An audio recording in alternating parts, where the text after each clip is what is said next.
Hi, Hero. This is Frosty. Thank you, Frost. You want to go back to the other Yes, bus? yes.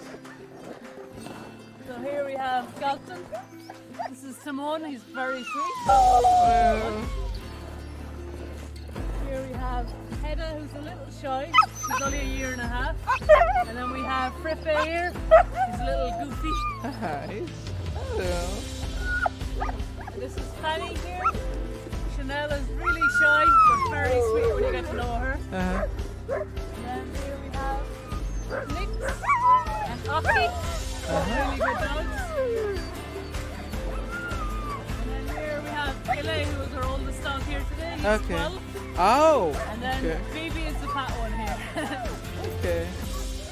He's 12. Yeah. He is. So we have the plastic brake here, so you just use your body weight to stand on it. Okay. And then the metal brake is this one. We just use that for stopping. Already? Okay. Yeah. If we use the metal brake, it just destroys the trails. So Ah. it just pulls up all the snow, whereas this is a lot more gentle on the trail. Right. Okay. So we're gonna start getting back on the sled.